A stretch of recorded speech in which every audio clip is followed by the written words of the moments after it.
Welcome to the Myself Wellness Podcast. I'm Charles Patti, the voice of Myself Wellness, along with my co-hosts Christina Thomas and Jamie Veneziale. 9 years ago, I began my journey to self-awareness and healing. Like many who have faced personal struggles, I felt lost and struggled to find lasting healing. It wasn't until I discovered alternative healing methods that I began to see a real change in my life. This show will help you unlock your true potential through healthy lifestyle practices and transformations. Join us as we explore personal stories, expert advice, and practical tips to help you step into your true potential and level up. Welcome to the Myself Wellness Podcast.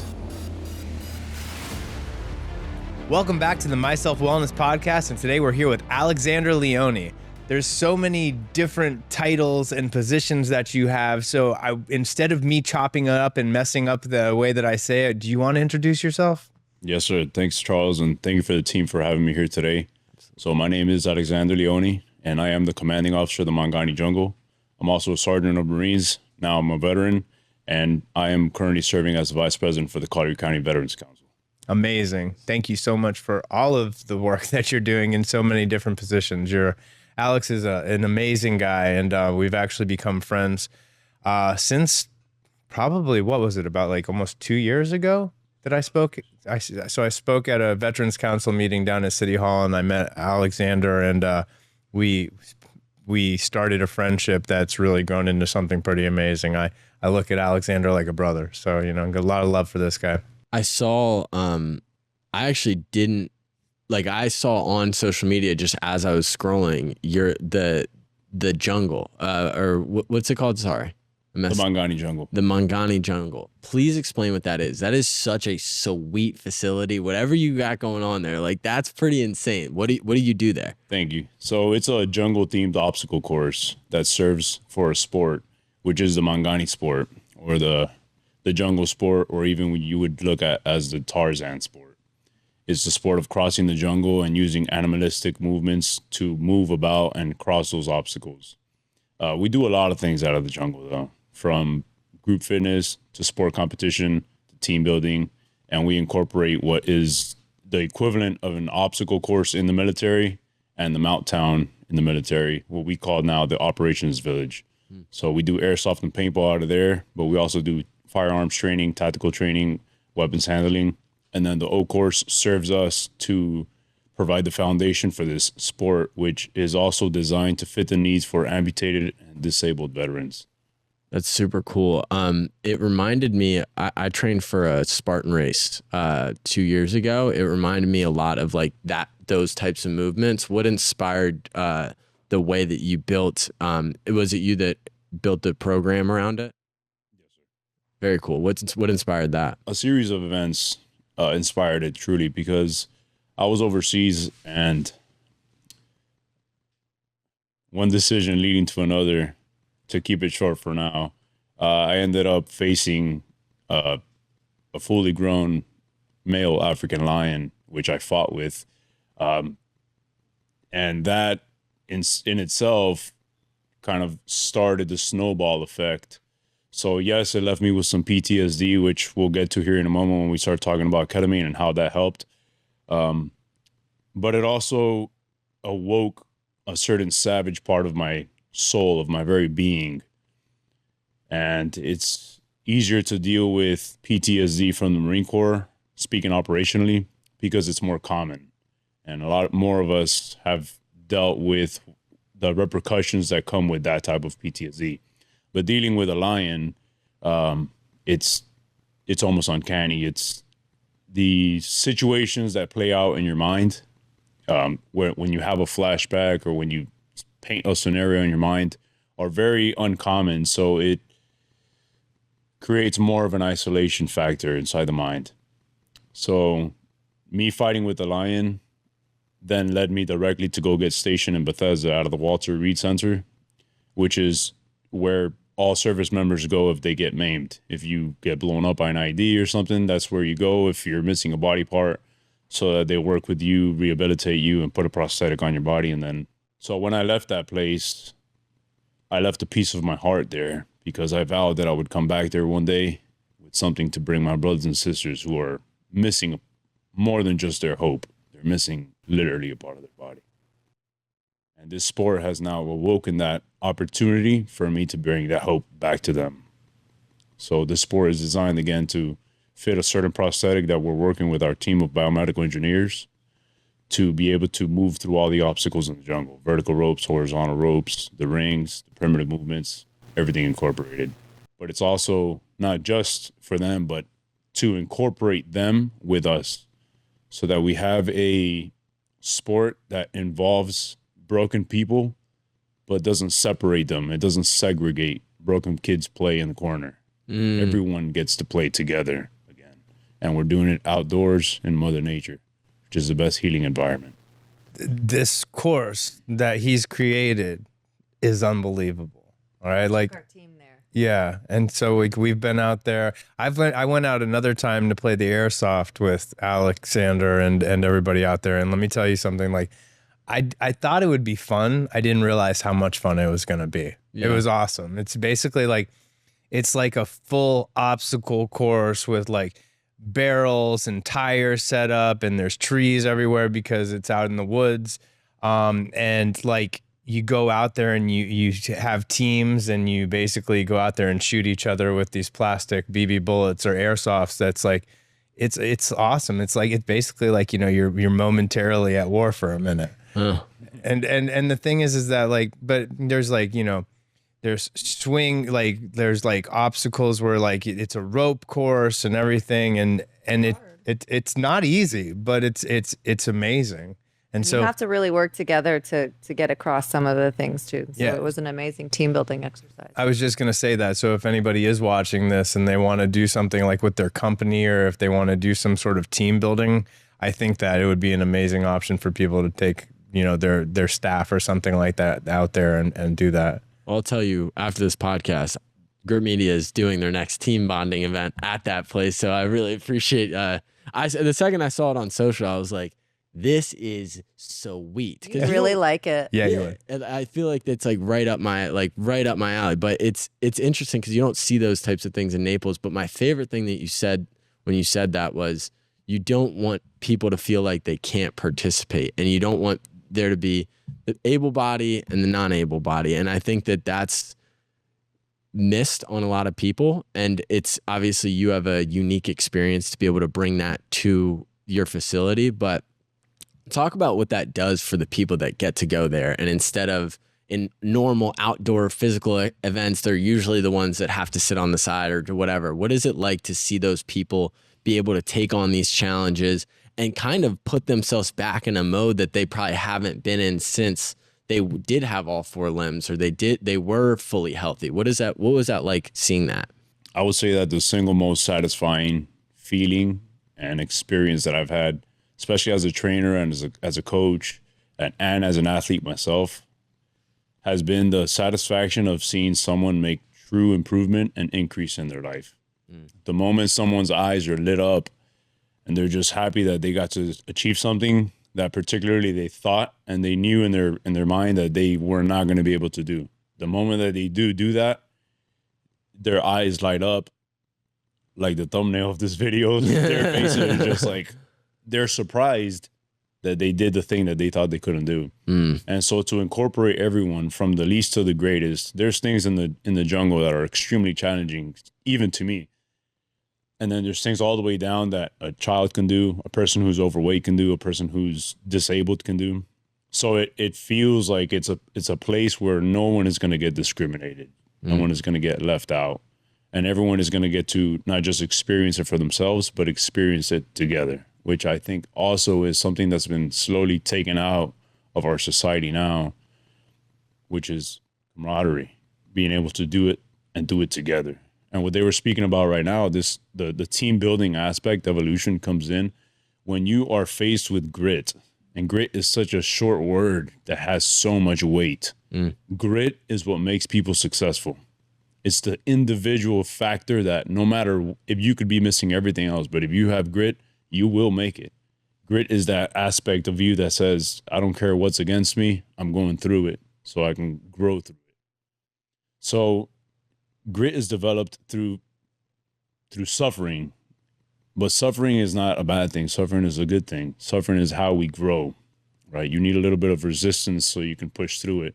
And when we're out here together as a team, it's the same thing as in the military, us running together, PTing together, and us doing our cadence together. A lot of people don't even know why military cadence is a thing. And that is because when we're running together, eventually if we're all landing on the same foot together, and then we're all breathing together, we're all saying the same cadence together, our heart rhythms start to sync slowly. And as our circadian rhythms sync, then our mindsets begin to mold as well. Females have this very possibly unspoken synchronization that happens, right, with their cycles. They hang out for, a significant period of time. Tell me if So true. they sync. They just, it starts happening at the same time. And men have the same thing. That's why men connect shoulder to shoulder, women eye to eye. And when you're out in the jungle and you're doing things together, it's challenging you. But again, there's so many levels of integration and intensity that you're able to manage through them. It's not like, oof, that's so hard, man, I just can't do it, I'm sitting out. It's like, well, there's different paths for everything. You can cross a jungle taking the ropes or the rings, or you could do it crossing with the balance rope or the primitive. That's doable for everyone. So these different levels help you find your groove, because when you go out there, it's a little overwhelming, a little intimidating. But as soon as you see like, oh, there's things here that I can do, it opens you up for possibilities. And it also unleashes your inner child, which is important. The playing factor is something we've kind of like crumbled up and thrown out the window. Surprising how in a rush children are to grow up, and then adults are to try to act like children, to just to embrace, like, I just want to have a little bit of fun. I want to feel like I'm in my imagination again. We kind of lose those aspects, and they are fundamental aspects of who our self is. So to be a child again and just to kind of play, it liberates the inner creativity that we're innately born with. What you said about grit was so true. I think it's interesting talking to Charles and Christina about the trials and tribulations that we've all been through. But one of the values that we have at our company is battle tested. And the reason why we do that is it says battle test, and then next to it, it says someone who's been through the storm and realized the storm isn't the enemy, but the storm is the thing that makes them great. And it was like, once I realized that, you start to look at trial and you start to look at the things that we go through as building blocks. And really tying it into what ketamine kind of does for what it's done for me, it's allowed me to reshape some of the narratives in my head, some of the storms that I've been through, as the building blocks for what put me here versus not. So it's like, it's interesting to watch how it all kind of works together, but that's really powerful. I'd be interested to get your take on how, because we have one of our co-founders just recently, he's currently in his battle with cancer. So how would somebody who maybe doesn't have the same energy level or isn't necessarily as physically fit be able to take on a course like this? Well, I'd say start with the small steps. I might have the order mixed up here, but it's like the boy, the mole, the fox, and the horse. And there's a line of that always stuck with me. And the boy says, there's him and the horse are standing in front of this huge forest, and he says, I can't see a way through. And the horse asks him, can you see your next step? He says, yes. Then just take that. And that for me is like motivation and an inspiration, both in one, because that's how our lives are most of the time. And we just have to trust that God is going to help us get to where we're going to go. And all we got to do is our part, which is to take that next step right there. So whatever you do have, whatever strength you have, whatever possibility or capability you're holding at that moment, use that till its fullest until something else becomes available. If this person's able to stand, then they can stand and put their bare feet on the ground, come out and just ground yourself. Just being out there you're already absorbing some energy and releasing some negative energy, and it's going away. So if they have the possibility to hang from something, or just simply, hold on to a rope, or, slowly start with whatever strength you do have and kind of chisel at that. And that'll become your sword to work with. 2 years ago, I had my implants taken out because they were making me really sick. And then last year I had a hernia surgery. And then I had a C-section when I had my child. So like my whole core is just demolished right now. And so for me, there was some things that I could do and some things that I couldn't do, but he was really amazing and didn't force me to do anything that felt uncomfortable for my body. I didn't know this. about one of the reasons why you had like with you being injured when you were on duty and then going to that hospital and being around people that had been injured like that. And that was what really like sparked a passion to make this accessible for people that didn't have all of their limbs. I mean, Alex was actually telling me that he had like built something for somebody that didn't have an arm, right? Like, or there's no hand, and it's like a hook that you can actually use to go over the rings and stuff like that. But like, it kind of just goes and attests to what kind of person Alexander is. Like, you know what, I don't want to, I know you're sitting here and I don't want to toot your horn too hard, but like, but like the thing is like, he's amazing, man. Like this guy selfless acts, service. We've been talking about it. I mean, like, he's one of the best people that I know. He's always helping people. He's always involved in one organization or another that's looking out and taking for veterans. And he sits as the position of vice president of the Collier County Veterans Council. And he, you know, like every time I turn around, he's doing something that's positive for the community, whether it's being involved at his father's church or anything. It's like, I have to commend you, man. Like, you're really who you say you are, and you walk the walk and you embody it. And like, and I have a lot of respect for that. And I think we talked about that recently, where like a lot of people might say some good things or act like they are a certain person, but when it actually comes to putting that foot forward and owning up to who you present yourself as, Alexander's really who he says he is. Yeah. So what took you into the Collier County Veterans Society? Why did you start giving back to that aspect of the community, and really what sparked your interest to go to a more formal, because obviously your business gives back in multiple different ways, but what made you want to formally give back to the community as a whole? It was a Coast Guard chief who yelled my name across the Memorial Day ceremony. That's actually how I got to know Chief Carl, who's the president right now. But truly, I think divine alignment, and it was just something that was meant to be because of how smooth everything went, ultimately leading up to me becoming a part of the board. But as soon as I was there, I knew that I was supposed to be there. There's a philosophy that I stand by in my life, and it's that I don't always know if I like something, but I always know when I love it. The moment he called me, I said, yes, sir, I'm there. And the moment that I saw that there's like true service happening for the veteran community, I knew that I had to be there, because the veteran community is a very needing community. It's one that's not very well understood. And if it wasn't for the testament in my own life, then possibly I wouldn't be there, because if I didn't know what the struggle was, then I wouldn't know how to help anyone through the struggle. And I've gone through a very, very dark time in my life where I was suicidal. And because I was there, and it wasn't the setting, it was the mindset, because I would look at myself in the mirror and say, come on, man, it's not that bad. Why are you thinking about these things? There's no reason to. I mean, there might be a few reasons, but it's not this bad. I don't have to be thinking about this.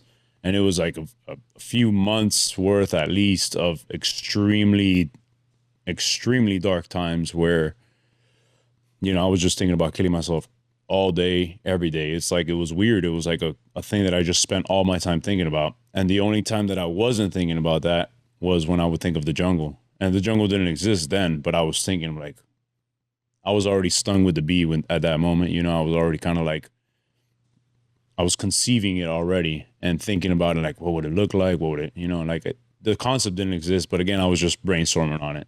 And so that it was either thinking of the jungle or thinking of death. And then I would literally sit outside. I've told this story just a handful of times, but I would sit on the edge of the building, because that's how I was planning to do it. And then I would see the reflection on the window. I would think about what the newspaper was going to say the next day, how it was going to feel on the way down. You know, I'd come up with a plethora of manners of how I was going to do it. I kind of boiled it down to one of the two: either head first with a running start, or nice and easy, so I could watch the sky and get my last thoughts in before it was done, you know. And again, it just felt like there was literally a something gripping me, and the longer it was there, the harder the grip would establish itself, and there was no one single reason that would have caused me to go there except that I was already there. And so it's so difficult to explain this. Unless you've been there, you wouldn't understand it, right? But if you have been there, you're like, I know what that feels like, because yes, I was going through A, B, and C, but A, B, and C doesn't lead you to D. Like this is too much permanent solution for temporary problems. But that's the nature of evil itself. It grips you, and the longer you allow yourself to be gripped, the harder the grip gets on you. So because the jungle helped me so much, and it's God that saves us, but he uses things to do that. And ketamine was one of those things. It was a catalyst to break through a certain mold, a certain thing. I had fell into a groove that it's so hard to get out, because how do you think new thoughts? So these catalysts that God uses to get you out of there is to give you life.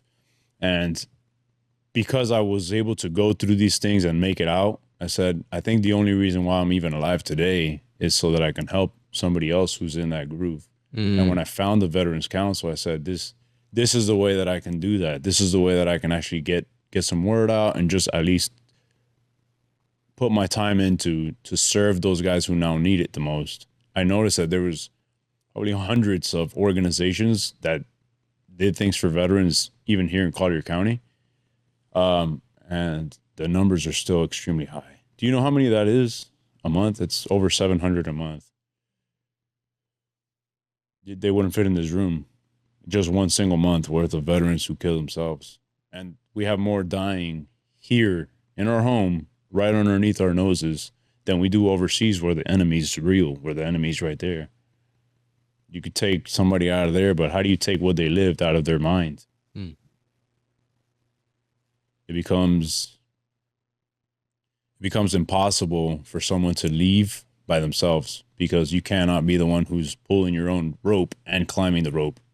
It just doesn't make any sense. So you need help. You need a network. You need someone to pull you out. And more of the time, you need somebody who's been there, because veterans speak to veterans a certain way that we would allow only from another veteran. You know, I don't want to curse, but if you call me being a Marine, call another Marine, a wuss. We'll keep it PG. We call him a wuss. You can let it fly. We're a PG-13 show. So me saying that to someone kind of gets them out of a funk. But somebody else saying it, if you haven't been what they've been through, don't step in that territory, because you're in someone else's land. But if I've been there, I can snap them out of it and tell them, like, dude, I'm going through the same thing, but let's go. And I'm here with you. I'm not telling you from across the room, get up and do that thing. I'm telling you, let's go. I got my arm underneath your arm. I'm going to help you through this together. So camaraderie and the brotherhood is what keeps us alive overseas. We sign up for one thing, but we stay in for another. We end up fighting for the people around us, because when you're there, who cares about who's the president? The rounds are coming out right now. The president's not here. No one in any of the political parties or any of the diplomatic system are there with you in it, except whoever's there with you, which is normally just the people you signed up with, your brothers and sisters who are fighting with you. So as they're there next to you, you're just worried, hey, I can't let Ryan die. I can't let Jamie die. And you guys are thinking the same thing about me. We just are looking out for each other's backs. And then that doesn't stop because you end your contract. But now that you're out of the operating unit, what are you worth if what you are trained to do, and it's not a training like you go to the OJT or you went to school or something, like when you get trained for something in the military, you do get brainwashed. Particularly in the Marine Corps, the training is a lot more immersive, more vigorous, that you do get brainwashed. And so you're like, okay, I'm only good at this one thing now. This is the thing that I am. This is the thing that I do. And it becomes your identity. So then you get out of the service and then you wonder who you are. Nobody recognizes any of what you've done outside. And you don't go around telling people, hey, I'm a I'm a sergeant or I was a staff sergeant. You got to respect me because I did this and that. You don't say that to anyone. But at the same time that they don't recognize you and it's not their fault for not recognizing you, it's like we can go everywhere wearing a rank. It wouldn't mean anything anyways. If people don't understand it. You only understand when you're in. So when you get pulled out, we inevitably end up walking towards isolation. And a lot of veterans end up in isolation. And isolation is a room where you sit with you and death. And death just creeps slowly closer. One thing that he just talked about is one thing that we talk about on this podcast and so much is that we go through what we go through, the dark times. Even Alexander just said, like, I don't think suffering is such a bad thing anymore. And it's like, that's where we find our grit. That's where we find our strength. That's where we get our experience to go through the dark, to get to and become the light, so we can be of the highest level of service and go back and help other people that are still struggling. See, like, listen, like, I have my story that I can share with people of personal struggles that I've been through, but that might not resonate with some people because they haven't been through a similar situation.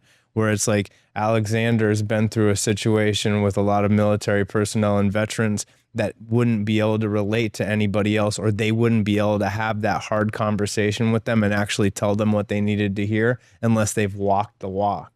And so, like, I guess that's a generalized thing for, like, it doesn't matter what your struggle is at the end of the day, okay? Because, like, Alexander went through his, I went through my stuff. It not that it doesn't matter, like, it doesn't matter what happened to you. It means that you went through what you went through so you can reach your demographic of people and help those. Your story doesn't have to be for everybody. And that's the thing. It's like, I don't care if my story is for everybody, but, like, I have to stand strong in my truth and be like, but for the people that need to hear it, that's why I went through what I went through, so I can help and be there for those people. And so, like, my message out there for people that are going through some trials or some tribulations that don't make sense to you right now, one day you will have that aha moment. One day you'll go back and be like, oh my gosh, I get it now. That's why I went through that. It wasn't like God punishing me or this evil universe that was trying to make me suffer for no reason. It was to mold me into the individual that I needed to be of the highest service possible. And there's a part of that, and I want to tie this into your journey with ketamine, because we all have our personal stories of struggle and what we've been through. And for me, just being one treatment in, what it taught me was I felt like I was carrying around a bunch of suitcases everywhere I went. But people weren't understanding that I was walking through life weighed down by hundreds of pounds of suitcases. But I would make sure that I explained to them, this is all that I've been through. And here's all my baggage. And here's what and I didn't realize, and what ketamine allowed me to do was not abandon that happened, but I don't have to carry that. I don't need to let that weigh me down in the day to day. And it allowed me to retell my own story of this didn't happen to me. This happened for me in a lot of ways. And this has allowed me to do what I'm able to do and connect with my higher purpose or whatever it was. But how did that experience shape your mindset around what you went through? The experience of ketamine? Mm-hmm. If I had just done that first one and been done with it, my life still would have been completely changed. Because the very first ketamine session I did, and I had experienced some psychedelics before that. So I want to say that because somebody who hasn't, well, it would blast them out of this world anyways. But I experienced with them, and I didn't do it like party drugs. I always did it with a sense of growth, with a sense of, like, I always had this hunger to find out more about the spirit realm and what truly we are and where we live. And, so I wanted to learn more. But with ketamine, the very first session I did, I found myself in Jesus. And this is completely different than anything that I had ever experienced or known before. And I grew up knowing about God, knowing about Jesus, but I didn't have the connection that I have with him now and that I felt with him that very moment, because I existed in a substance. And it's important that I mention this in this manner, because we normally think Jesus as a person. And sure, he became a man, he was here, so he did walk around like us, but there's so much more to his nature that we just can't fathom. So I existed in the substance that was Jesus, and I had this like tossing and turning feeling that felt like I was in a washing machine. And I would hear a voice saying, "Oh, he's coming back. He's coming back." It was like, I was like, almost like if I was waking up slowly or something, and I was being washed. And it's like what you said right now, I resonate with that. You're carrying so much baggage. It's like, for me, it was maybe like layers on top of me that were getting like washed away slowly. And then I was getting to the core of who I was. And then, you know, afterwards, you're light as a feather when you get up from there, right? It's so true. So your dad is a pastor, and you were raised in a very religious family, right? Yes, ma'am. Okay. Every day, at least one time a day, I receive something that says all you need is Jesus Christ to save you. This morning I woke up and it says the treatment for depression and anxiety, Jesus Christ is nothing else will help you but him. What would you say to those kind of people?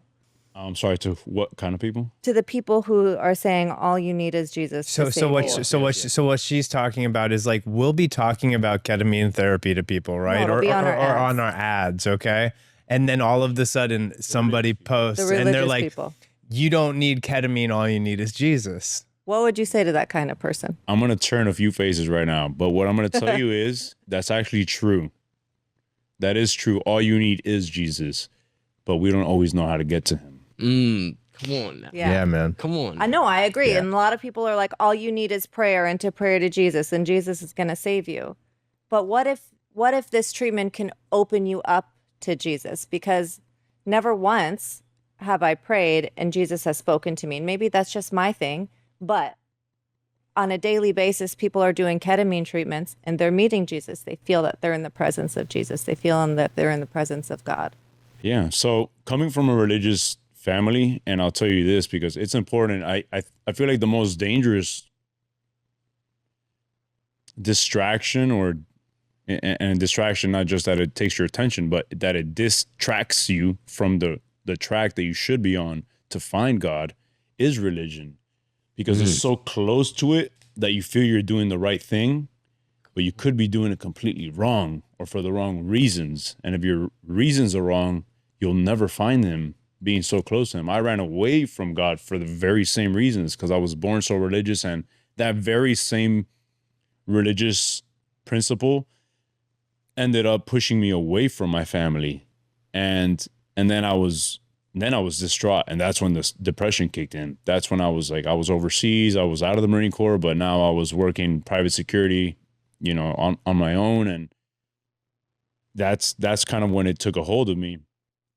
And then I had to circle back around and find God a totally different way, organically. That's probably why I was delving into all the psychedelics and everything. So Jesus Christ now for me is not just a goal. He's the one I strive to be like. Back before I had this real relationship, I did things for me. And what Charles just said, like, hey, now I'm a very serving person and all of this stuff. I strive to be like Jesus, and nobody in the world has ever walked and served more than he did. If he came here to serve us, and he's the King of Kings, that lets us know a king is not somebody who gets to tell people what to do, but somebody who gets to protect those people he loves. Yeah, and that's my issue with religion too, is that we are told that you need to put the fear of God in you. You should fear God. But isn't God all loving? I recently actually had such a powerful understanding of what the fear of God is. It's awesome that you mention it, because it's controversial, because if you think about it in that way, like fearing him, being afraid of him, it might deter you. And again, it's so close, because I say, hey, the fear of God is literally probably, I would say, if not the best thing, one of the top 3 best things that you can have. Why? well, actually, I'm not disagreeing with you, but I'm actually agreeing with you in this way that he is loving. Because if your mom was sitting there, you'd probably be less inclined to do something you shouldn't do. And that's because you fear her in the sense that you reverence her, you respect her, and you love her. It's not that you're afraid, oh, she's going to beat my ass. Well, no, she's like, you get old enough, you're like, you're not afraid that your parents are going to hit you. You're just like, I fear hurting them. And that is the fear I think we should have for God. I understand where you're coming from, Christina. And I actually felt the same way with well, God is love, right? Here's the thing though. When I was out there running the streets and doing things that I wasn't supposed to be doing, I had to be taught some seriously painful lessons. Okay? And so God is love, and God loved me enough to make me go through those trials and tribulations and suffer through that stuff because that's what I needed to go through to grow. But now that I'm where I'm at in my spiritual journey, I realize that if I go out there and do something really stupid, it's a lesson that I'm not going to want to have to learn right now. Yeah. Because I don't need to go out and do that. I'm more aware now of what reality is and or what the spiritual realm I'm has. just saying that we shouldn't fear God. We should love God, and we should be all loving in that, but we should also not be shitty people. And that's when we should I also probably think that fear there's God. No, 100%. There's this same in the psychedelic realm, the psychedelic healing realm, same in religion. There's this ego associated with what you believe. Because in a sense of my first experience with psychedelics was through ketamine. So I'm going to have a certain bias around psychedelic therapy because this is what I've done and it's helped me immensely. And I'm going to want to bring that to other people and say, you should try this. The thing, and I grew up in a Christian household non-denominational, but I went to every single different sect possible. I went to Episcopalian, I went to Catholic, I went to Methodist. And there was all of these different ways to the source, ways to God, ways to Jesus, ways to connect with him and ways to do it.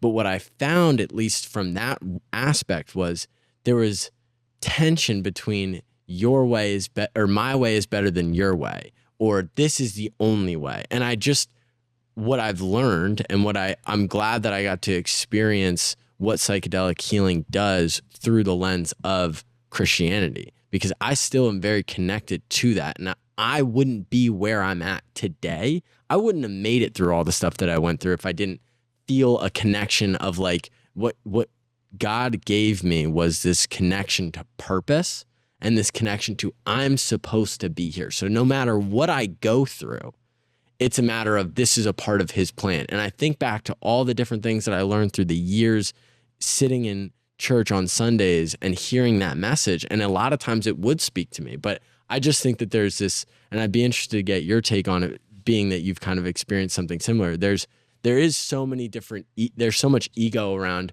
whose way is the best way. And I know you guys have experienced the same thing with psychedelic therapy, and to see the intersection of them both, where it's just finding your connection to source is really what I'm interested in. If we all preached and lived what Jesus preached and lived, there would be no denominations. Mm-hmm. You got it. The truth? Yep. Ain't that the Yes, truth? sir. And wouldn't Jesus and God not want you to suffer? If this medication is put here in front of you and this can help you, don't you think that that's a good option? Well, listen, with what Alex said though, he was a believer and he, it was about Jesus, and it was a ketamine experience that made him have that stronger connection with Jesus. And so the thing is that I don't care what people's way that works best for them to get in tune with that relationship with Jesus or God or their higher power or whatever label, source, whatever label you want to put on it, right?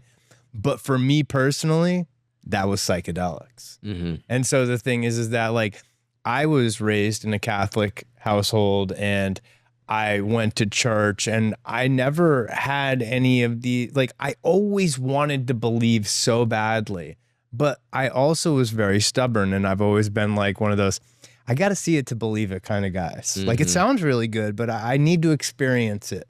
And nothing had ever given me that burning bush spiritual experience.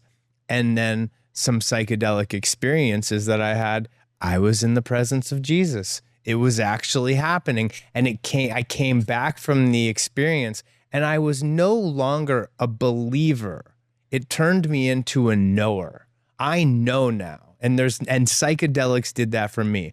I know that there is something greater that I'm actually a part of now. And it gave me my burning bush experience. But your experience, because we talked about this on Thursday, was your big aha moment was the situation right after the last time that you got super messed up and whatever, and you had to sit. But it wasn't the experience of the source. It was the opposite. Can you tell that story? Because I think that adds more context to what you're saying. Well, so like, I wouldn't call it the opposite, because in the oneness or absolute, it was just what God needed to put me through to give me that enlightening moment to be like, aha, which was I had to go to my own hell. Like I had to go to my own personal hell on a psychedelic experience for it to really, really shake me and completely change my life. And it was the story of, I relapsed after Charlie was born, and I went out and I got completely wasted drunk at a bar and was on the verge of blacking out. And when I came back to the house, Christina was standing there with Charlie, and she opened up the door, and I vaguely remember it happening, but I remember the one thing I do remember is the look of utter disgust on her face. And when I woke up the next day, I was like, if I ever do that again, I'm going to lose her and the baby. And so I was like, I need to figure out why I keep doing this, or like what's wrong with me. And I did a macro dose of LSD 25 and Too much LSD 25. too much LSD 25, but it sent me to my own personal hell, which was, it sent me inside. That sent me to my mom's house. Yeah, it sent me inside my mind's eye though, where like I kept trying to get to Charlie and Christina, and she had the baby, and she kept going through another door and going through another door. And every time I would almost get to them and be like this, a door would slam in front of my face. And then at the end of the night, once I wasn't peaking anymore and I could actually like start to integrate what had happened during that experience, I went to my own personal hell, and I realized that if I didn't quit drinking, that I was actually going to be living my own personal hell. And so the thing is that after that night, I've never had another sip of alcohol since that night. So it was an LSD experience that completely got me to quit drinking. And it was because it gave me one of the most horrible feelings and experiences that I ever had. And I never wanted to have to experience that again. Do you, from treatment 1 to treatment 6, what was you said light as a feather, and I could definitely feel that the day after. Like I woke up on Saturday and everybody was just receiving my energy, and I was just trying to put out as much, because I just felt like I felt so good in my soul that I just wanted to give that. What was it like for you throughout the entire process? I want to start by saying this. I think a lot of us are trying to find the right thing to do in life, so there's different catalysts. For Charles in that time was LSD, but also ketamine is a catalyst. There's different catalysts, and not each one is for everybody. Yep. Everyone has their journey to do. That's a great disclaimer. But I do think that as humans, we kind of seek a stimulation, and a stimulation is okay to get you, I don't want to say hooked, but to get your attention. I had this Jesus experience, like now I want to have it again, like it happens a lot in the deliverance ministry, right? People get delivered and they go out there and they'll cry and then a day or two later passes and they're back to what they did. So they'll come back and ask for forgiveness again, and they get stuck in that cycle, your personal hell. You almost make it and the door closes in front of your face. So you're constantly looking for this stimulation cycle, and it's not healthy, because in the beginning, it's okay to get your attention, but after you get that, you say, okay, this is the lesson I got to learn. And he learned that lesson. Otherwise, he'd still be in a cycle. If you don't learn the lesson, you get stuck and you get addicted to that stimulation cycle. And the goal is to not be addicted to that, to not have to need that type of stimulation, but to have that slow, steady growth, to surround yourself with the right people, get your habits down, get your self-discipline, you know, kind of establish the right path for you to walk it, and not depend on having these great intervention moments where like Jesus is there with you. Like when you need that, he's going to give it to you. But if you don't need it, I think it's best that you don't get it. You know, there's a story somebody told me about. There's 3 people praying, and Jesus walks in, and he comes to one of them and touches him on the shoulder, and then he goes to the other one and he gives him a hug, and then the other one he just looks at, and then he keeps walking. And then you say, Jesus, like, what's going on? Like, did you love the second one the most, and the third one you don't love him? He's like, no, I gave each one of them what they needed. God, so good. That third one was the strongest person there. He doesn't need anything. He's steady on what he's doing. And that's not always me. As like my personal testimony, I'm the type of person that has needed to hit himself on the wall to wake up and be like, man, what am I doing? You know, I needed like a hard hit to the gut, like crash my head on the wall type of person, because I've been very hard-headed. Now I've learned, so thank God I've increased in my wisdom a little bit, enough to say, hey, this might cause a problem for me. So let me slowly gear my way away from there, you know? And I think that's what we should do. Embracing the principles that are not the most stimulating, but actually the most longevity based. We embrace and embody the life that Jesus lived, right? Self-discipline, servitude to others, and we listen to what he says. If we obey what he told us, and not getting down to the nitty-gritty doctrine and the Old Testament says this and that, just like kind of make sense of it and slowly take yourself in your journey. Don't do something that's going to make you so uncomfortable that you can't do it, because he doesn't even ask that of us. You don't have to be sin-free to come to him. You just got to come to him. And when you do come to him, eventually you'll be sin-free because you love him so much that everything else just loses its taste. You'll see everything for what it is.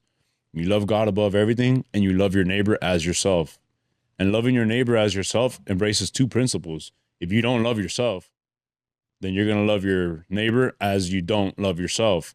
You have to love yourself. You have to show yourself self-discipline, good character traits, you know, nutrition, lifestyle, everything that is going to be for your health and wellness. And then you'll eventually give that to everybody else around you. And now we've just elevated the whole entire global frequency, starting one vibration at a time. And that's what we say to everybody too, that the medicine is the catalyst and it's a tool. And it's a catalyst and a tool for change. Because if you don't apply all of that, you're going to continue to be in the same cycle. You know, what Alexander said something really profound, and I hadn't actually taken this into consideration until right now when you said it. But like, I had some of the most amazing Jesus experiences, burning bush experiences, oneness experiences, but the truth, and that opened my eyes to a lot of things, and it definitely changed me. That being said, though, I was still caught in this loop where I kept repeating old actions and having to learn same lessons over and over again. And listen, a lot of people, when they'll come to the clinic or when I talk about my psychedelic experiences, I'll talk about those really amazing experiences, and people are like, "Oh, I want that. That's the experience that I want to have," right? But the truth is that those weren't the experiences that changed my life the most. Okay? A lot of times people will come to the clinic and they'll have a not so awesome experience. Like, not a lot of the time, but every once in a while, somebody will have a tough experience. And that's not what they came for. I didn't come for that. I don't want to experience that. This is making me raw and it's not comfortable and this is really uncomfortable for me and I don't want to have to go through these things. But like, the truth is that the psychedelic experiences that made me grow the most and completely changed my life were the most tough ones that I had to go through. Mm-hmm. It was the one where I went to my own personal hell, or the last ketamine treatment that I did. I died during my experience, not physically died, but in my trip, I died and I went out into the universe and I was away from physical body of being Charles. And I was like, oh my gosh, I died. I was like, I can't believe it. I made it through heroin addiction and a life full of trials, of like 20 years worth of the most crazy life anybody could ever live. And I took the ketamine and I died. And I was like, oh man, like I had like a beautiful woman and I had a baby boy in my life, and I have a clinic that was helping people heal. And I took the ketamine and I died. And I was just like, oh man, I had it made.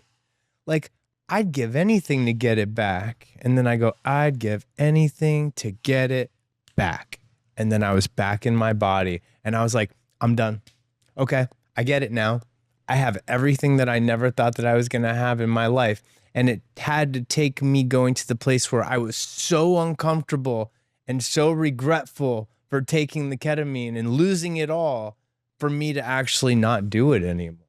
So funny that you said that, because I'm not joking. My first experience, I remember that feeling, and everybody goes through different phases at different times. But one of my intentions going into it is I would just love to not take life so personal. I would love to my mom said I came out of the womb serious. I came out of the womb mean mugging. I came to earth with a very strict purpose, and I knew what that was, but it's also been the thing that I held on to in a lot of ways.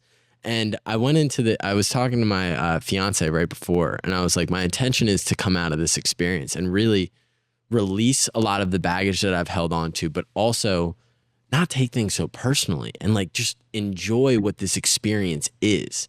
And just like you're talking about, I was in kind of what I describe as this purgatory right before you kind of get sent out. And the next level was I had an experience of what it would mean if my physical body died. And I remember in a weird way being peaceful through it.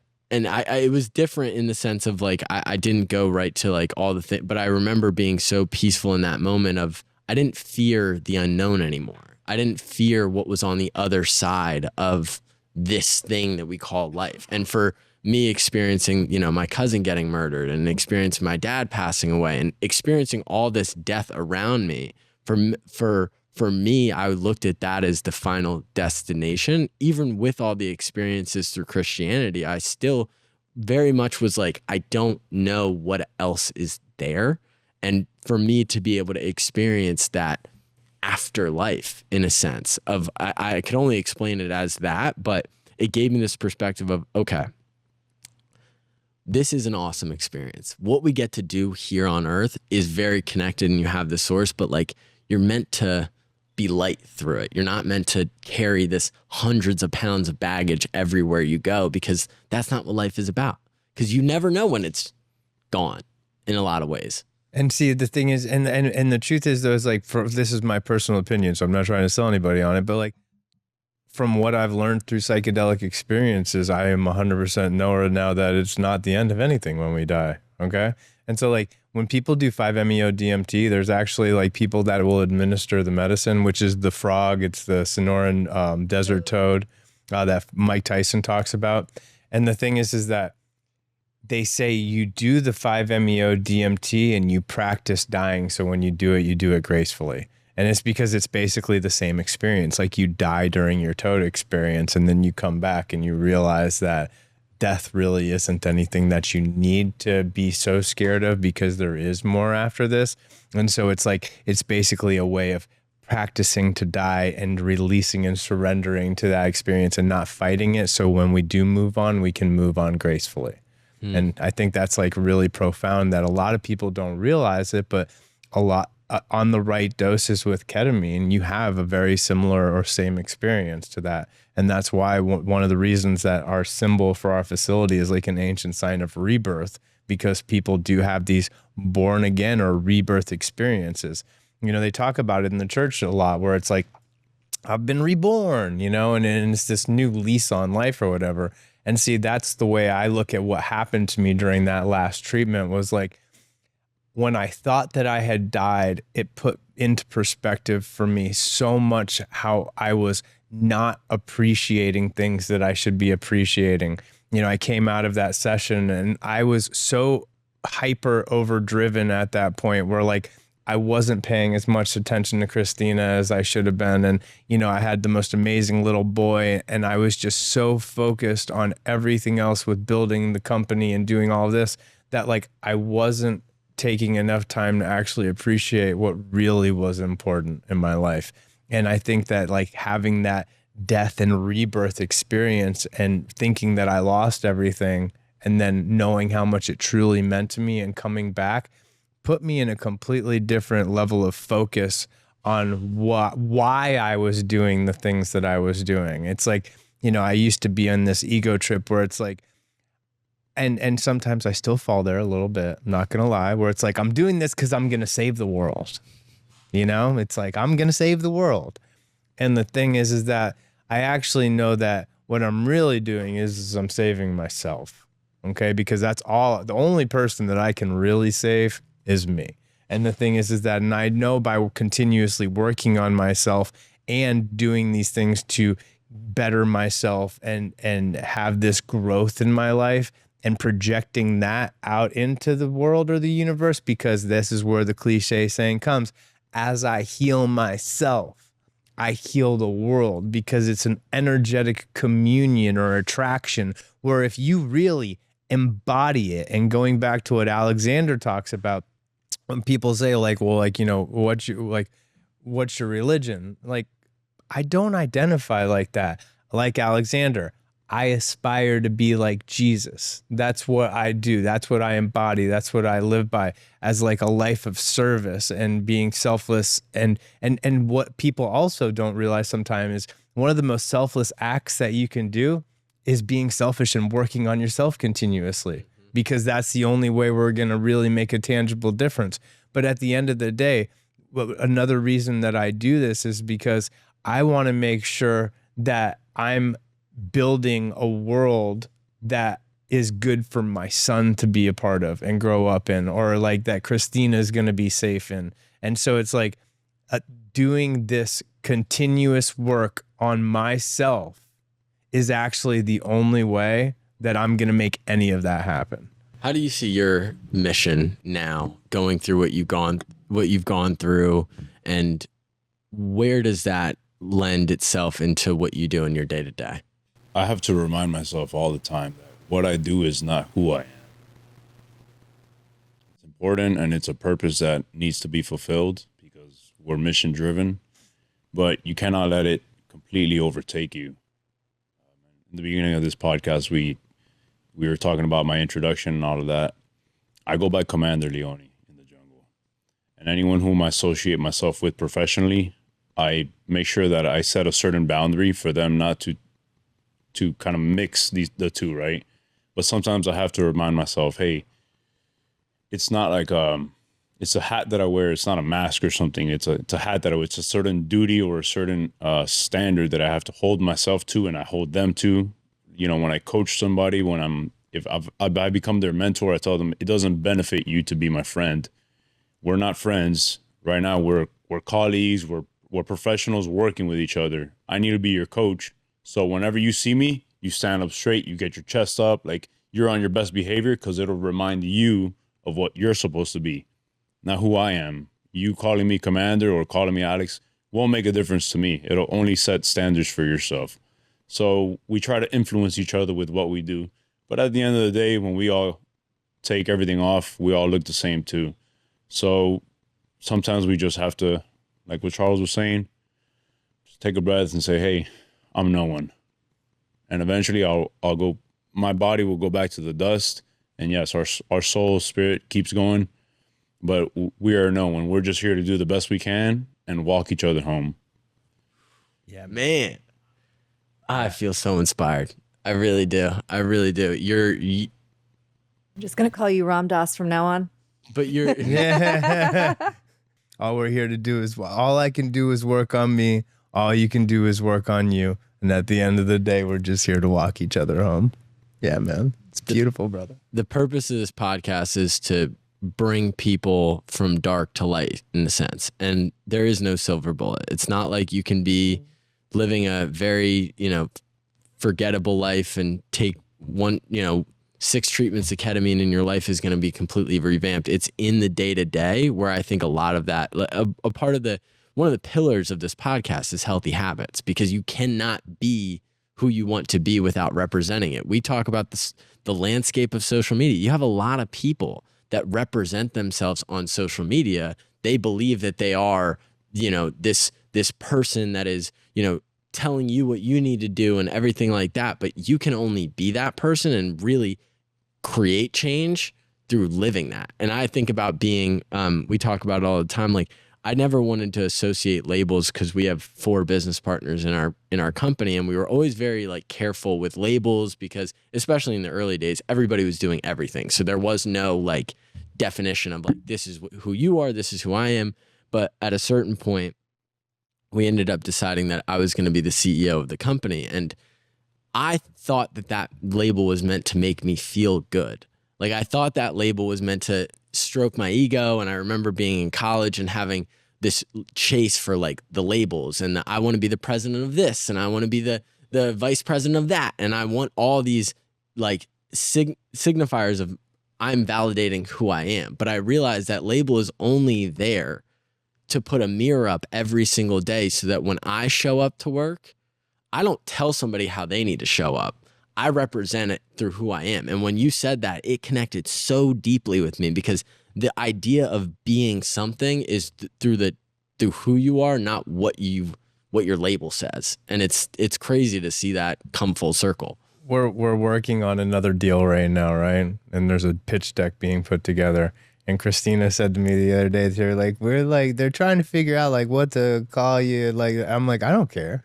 I don't care what the label you guys stick on me. It doesn't matter, at the end of the day, I'm just going to show up and do my absolute best. But the thing is, though, is I'm actually there now in my life where you see, they don't matter. Labels are for other people. They are. But that being said, though, sometimes when you're really getting into it with what Jamie was talking about, being the CEO made him show up and hey, I have this label, so I need to show up a certain way or whatever.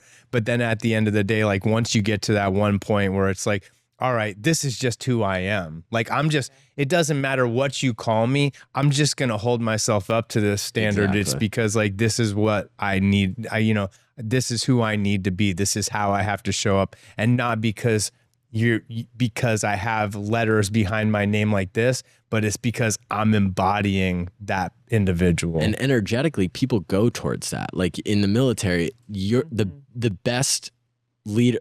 Jocko Willink's is one of my favorite books that I ever read was Extreme Ownership, by far. And whatever people feel personally about him, I know that there's a ton in the military community. There's a bunch of mixed feelings and emotions towards him, maybe. But the thing that I really respected was his whole book was about, you can point the finger all you want and this person and that person, but it really comes down to what did you do? If you're looked at in any situation as the leader, you owe it to yourself, and you owe it to everybody around you to show up as your best self. And people are not following what you do. I'm obsessed with this idea of, I think everything that we see in life is monkey see, monkey do. I really do. I don't think anybody's listening to, you have to X, Y, and Z to be successful. I think they see it, they feel it energetically, and then they go towards that because they want to feel the way that energy is being produced from that other person. And I know that's very metaphysical, but that's how I view it. Energetic communion. Well, that's what Dr. Ferber would say. It's a byproduct. So here's the thing, right? When I look at somebody and I see them completely rocking it, right? They're embodying this badass spirit. They're a warrior. They're out there manifesting their dreams. They're doing the deal, right? I'm oh man, he's awesome. It's Goggins kind of stuff, or even Alexander. You watch some of his content. He's a badass. Oh yeah. You know what I'm saying? So the thing is, though, is people look at that and they're I want to be like that.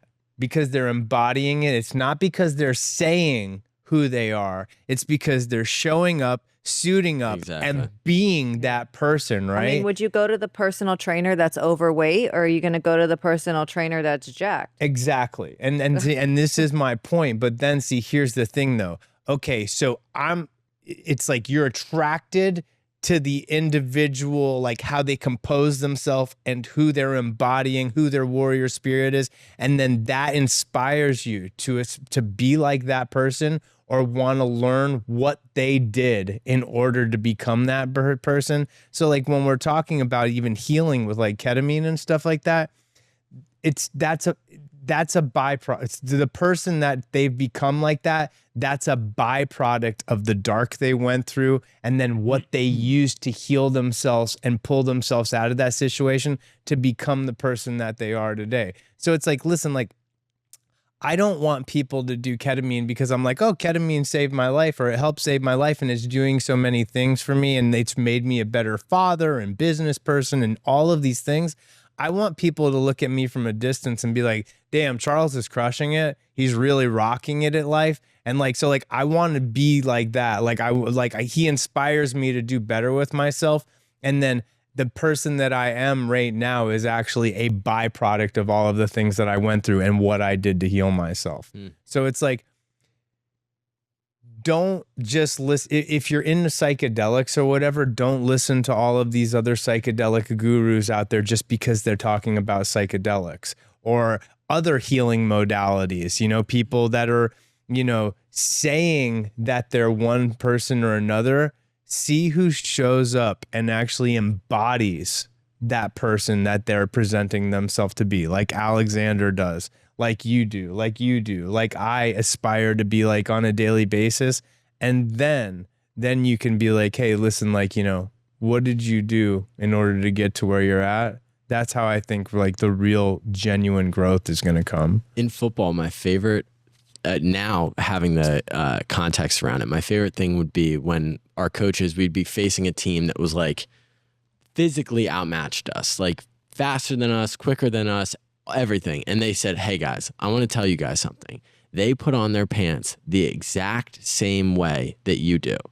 The battle is won before you walk out there, because the second I put somebody else on a higher plateau, or because they might have some more physical abilities or they might have been propped up a little bit better than I was or whatever, the second I give them the power over me that they've already won. And in a lot of football cases, like games were won and lost before we even walked out onto the field, not when we actually played the game. That idea of we all put on our pants the same way is, in breaking that down, we all have the same habits. The successful people, there are common threads, and you can make it like some people have different journeys, but at the end of the day, there's common habits through everybody. It's finding those habits, finding what works best for you. But at the end of the day, the inputs are really the only thing, and the mindset that you show up with. I'd be curious to get your take on that specifically, with being in the military and being a part of a team and actually going out to battle, and how you had to mentally show up in a way that you weren't letting anything beat you in that moment. Because again, it's not a winner or loss. It's a life or a death. Right. I agree. I think life is composed of the standards that you set for yourself. Mm-hmm. Your standards will then determine how you experience everything else, including psychedelics. You have a bum and you have a person who's not a bum. Let's put it that way. And they both do the same exact drug for the same exact amount. This person gets completely ruined and the other person learns a great deal. It's where they aimed their mindset that ultimately gave them the results. So the standards that we set for ourselves, and the military just helps instill some standards on you. Hey, we don't ever retreat. We don't go back. We don't leave a man behind. So those are like standards like, well, whoever you were before this doesn't matter. These are your new ones. Mm-hmm. These are the new standards that you will live by.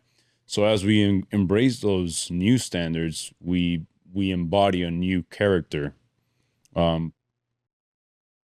We have to be careful with the character development, which is a good thing. And then the other thing is making an identity a permanent thing. It becomes unrealistic, kind of feeds back to what we were just speaking of. Character development is good. It lets you know in your battle what you're going to do. Like you said, hey, before we go out there, it doesn't matter if they're bigger, badder, stronger.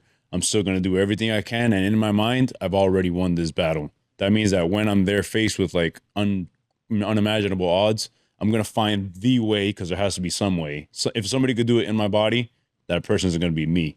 I'm going to find the path. I'm going to thread the needle there it is right there. That's my opportunity. Boom, I'm going to book it to it. But if you were already expecting to lose, you wouldn't have even been looking for that opportunity. Come on. Yeah. So Come on. Yeah. So as we kind of raise our standards, and standards are simply, again, the things that we live by, but we get to alter them, and that becomes then character development. Say, well, my standard was to uphold myself in this manner, but then you saw one day, you kind of saw somebody else, you're like, wow, they did it really well. I'm gonna adopt that. Or it went terribly wrong for you, terribly bad, and you're like, man, I really ruined it. I didn't do this right, and embarrassed you so much on the inside that you said, never again. I'm gonna change that about myself. I'm gonna make that alteration to my standards and live like this now. And so slowly we go through life, kind of establishing what standards we want to live by. And those standards themselves are the fortress that we get to live inside of, because they protect themselves.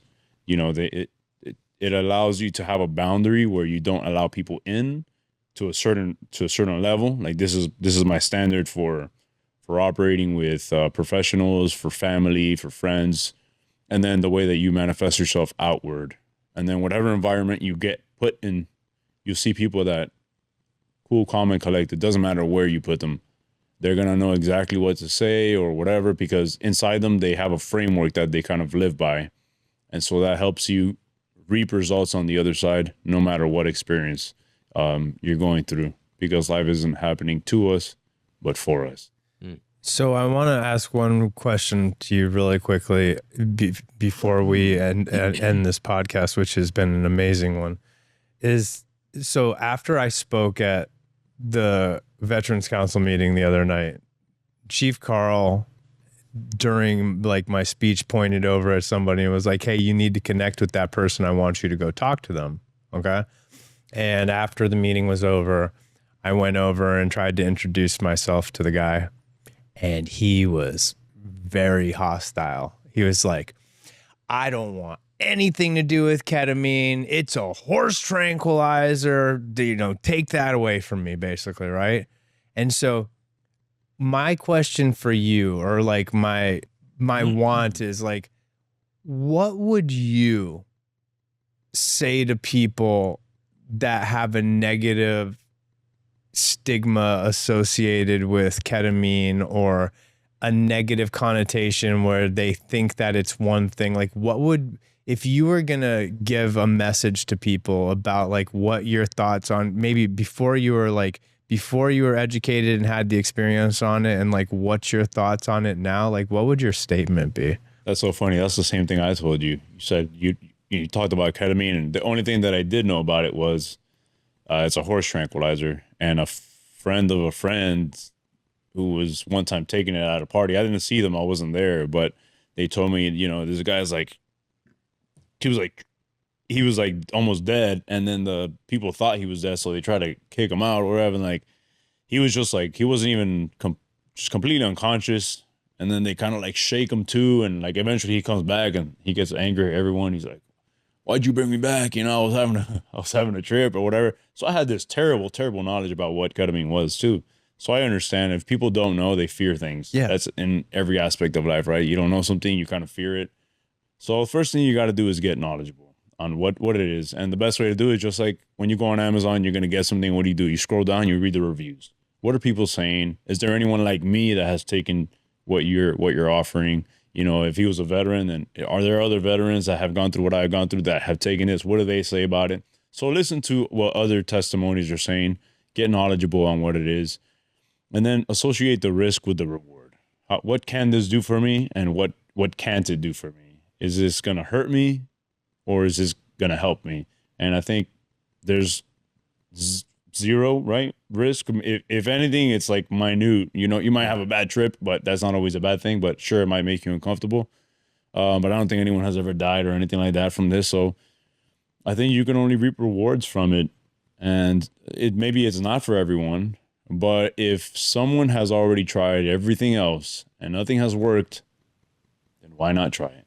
Mm-hmm. Go in there with an open mindset and just get knowledgeable, I guess. That's probably the most important thing, because, if the person's already closed off 100%, how are you going to get to them? Maybe only somebody else who they allow to influence their mind could possibly open it just enough for someone to say, okay, let me give this a shot. And with that, I hadn't answered your question about how my journey was. I did tell you about that first session, but in my cycles, as I was going through, and I did seven of them. And Charles told me, hey, you'll know when it's the last one. And on the sixth one, I didn't know if it was the last one, so I didn't think it was, and it wasn't. But as I want to mention that as you go through these therapy sessions, your lifestyle weighs in on the result that you'll reap out of it. You know, if you're still, drugging yourself or getting super drunk and eating like terrible habits, not sleeping well, the medicine is going to be dulled by that, or your trip will be dulled by that. And how much you remember out of it weighs a lot. At least to me, it did. Some things I didn't remember, but I know that it helped me. And I'm going to finish with a question to you that should help enlighten what the worth of the therapies are for you or for anyone. And so as my cycles, if I was in a low place during that week, it would definitely help me come up. But if it raises me up, for just speaking out of a measure here, if it raises me up 2 feet and from a low place, what if I'm already at a high place? And when I was at a high place and it raised me up another 2 or 3 feet, the experiences that I had through that were so significant. And those are like the little tools I carry in my bag. When I'm having a rainy day, I remember. And in my experiences, I remembered who I was, who I am. And in one of them, I kept saying this as I woke up. I said, my presence will astound you. And I was talking to me. And that shocked me. And I left there. I think I spoke to the person in the front. I don't think you were in the front at that moment. I don't know if it was Jessica or somebody else, but I spoke really slow. I felt like I was speaking like Dwayne Johnson or something. and I just felt like it felt strange, right? But it felt true to me. And I feel like a lot of times I kind of mold myself to be liked by people, because especially when I first left the military, I was way too rough on the edges. I was crispy on my geometry. And my father, being one of the people who spoke to me, would tell me like, hey, if you smile a little bit more, you'll be listened to a little bit more, and people might welcome your energy a little more. Cause I almost never smiled. And like, I was very just like, why would you beat around the bush? Just tell them, hey, you're fat, get to working out. Let's go. Like, I was just straight to the point with whatever I had to say. Cause like, what's the point of not doing that? And now I understand, okay, there's some social standards here. It's not like the military. In the military, you say, hey, get your ass up, let's go. You're just barking orders all the time. But that's okay. That's the culture. And that's what's needed. But outside of that, things are a little bit softer. You got to kind of like, I don't want to say sweet talk, but you do have to kind of have rapport with someone. Say, hey, man, I feel you. I know you're going through something, but, it wouldn't hurt if you just molded your way this way a little bit and kind of let them be the ones who have the idea of like, oh, yeah, maybe I should work out. Hey, now it was their idea, even though you were like leaning them on that, but you didn't say it to them because now you oppose them, and now there could be a little bit of rebellion arising in them. So let them figure it out themselves, but you kind of just kind of help them and guide them and be supportive so that they can accept what you're saying. So on my last session, I saw myself, and it wasn't, I'll explain it the best I can. It's really weird. Have you seen the movie Lucy with, I think it's Scarlett Johansson? Yeah. Yes. She becomes a computer at the end? Yes. Yeah. Yes. Okay, well, it almost like, that's the best way I can describe it. That's that stuff, that black stuff that she like transforms into. It was kind of like that, but it was a tower. And it just went like past the clouds. And it was, I don't know, hundreds and thousands of feet high up in the air. And then I knew that there was other small towers and then medium towers and then tall towers, but there was just only a few of those humongous ones. And that tower was like this. And in the distance, I can see other large ones, like kind of scattered, And I was one of those towers. And I saw myself. And when I understood, like, this is you. And I was like the purpose you're your spirit has a certain power. It has a certain something that when you think down, and this is not for me to think like, hey, I'm better than those around me. No, I'm not at all. It's just like, it's something to empower me when I'm feeling low, because no matter how much I serve, no matter how much I beat myself every single morning, I wake up at 5 to work out, no matter how I'm feeling, everything that I do for self-discipline, I feel like sometimes I'm still my own worst enemy, saying like, you should be there though. You're over here though. So let's go. Like, I'm always constantly like, so sometimes I have to quiet the voice that beats on me and say, you know, don't feel like I'm less right now. Don't feel like I'm worthless or I'm low. Instead, remember that you are already great. God has already made you great. You just have to slowly build that up, you know?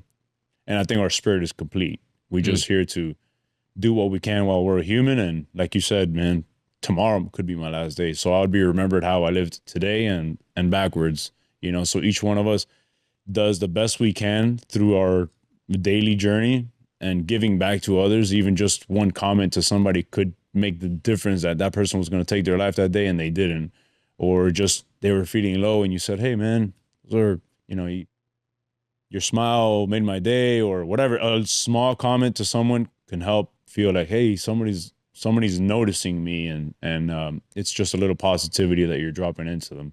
So I think the overall journey of ketamine has helped put positive tools in my belt that I still carry with me today.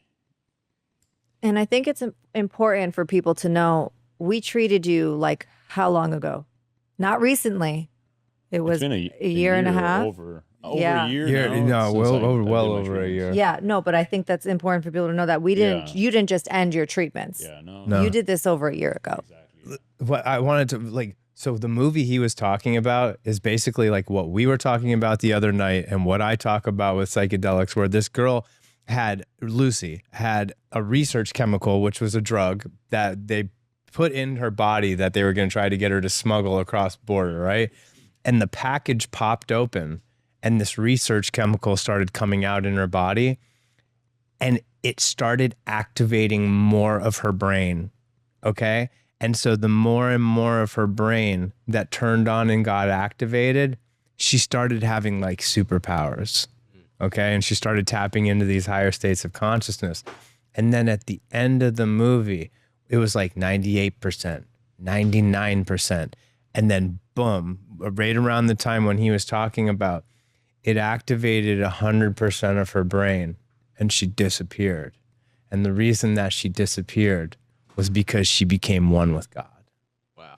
That was like how the movie like ended. And so like when we talk about psychedelics, turning on other parts of the brain and activating these parts that are normally dormant, it's basically bringing us closer back to like source consciousness. I agree. And I'm a big believer of like, I think that's one of the things that psychedelics actually do. I agree. How can people support you? Yeah.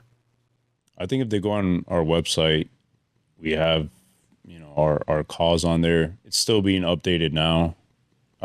Like what you said resonated with me, right? You're in the beginning, you're the CEO and the janitor. Yeah, basically. So we're still in the beginning stages of our company. We've just recently undergone a move where we had our ribbon cutting ceremony this year for our new location, but we're building up to a very large location that we want to bring into Collier County.